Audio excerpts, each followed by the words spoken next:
একটা ঘটনা ঘটেছিল, আমি নিজে এসেছিলাম, এবং জঙ্গিপুরে একটা ঘটনা ঘটতে যাচ্ছিল, কিন্তু আমি সংখ্যালঘু ভাইদের ফোন করেছিলাম, রাবিউলকে হসপিটাল থেকে তুলে এনেছিলাম, আমি জাকিরকে ফোন করেছিলাম, আমি মিউনিসিপ্যালিটির চেয়ারম্যান, তাকে রাস্তায় দাঁড় করিয়ে সংখ্যালঘু ভাইদের বলেছিলাম, ভাই বোনদের তোমরা রক্ষা করো যাতে হিন্দুদের ওপর কোনো অত্যাচার না হয়।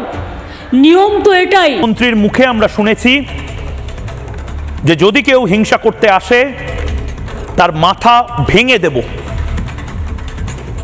এই বাংলাতে আমরা শুনেছি বাম আমলে যে পুলিশ মন্ত্রীরা ডিরেক্টলি বলতো যারা গুন্ডামি করবে, যারা বদমাইশি করবে তাদেরকে কি সবক শেখাতে হবে।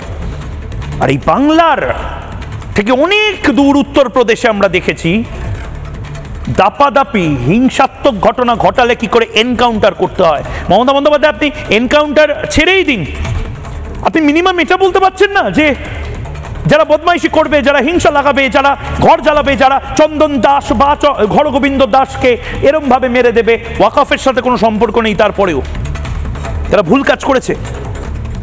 এটা কি কথা? ভারত সেবাশ্রম সংঘের কার্তিক মহারাজ যদি মুর্শিদাবাদে দাঁড়িয়ে এরকম দার্শনিক কথা বলতেন আমি মেনে নিতাম। কোনো ধর্মীয় সংগঠন, কোনো দার্শনিক সংগঠন যদি এই কথাগুলো বলতেন আমি মেনে নিতাম। রাজ্যের পাওয়ারফুল হোম মিনিস্টার, মুখ্যমন্ত্রী, স্বাস্থ্যমন্ত্রী তিনি এই কথাগুলো বলছেন, মানে বাবা আমাকে মেরো না, এটা প্লিজ দেখে নিও। মানে এক পক্ষকে আরেক পক্ষ এভাবে আকুতি মিনতি করবে, পুলিশের মতন চানাচুর ঝালমুড়ি খাবে।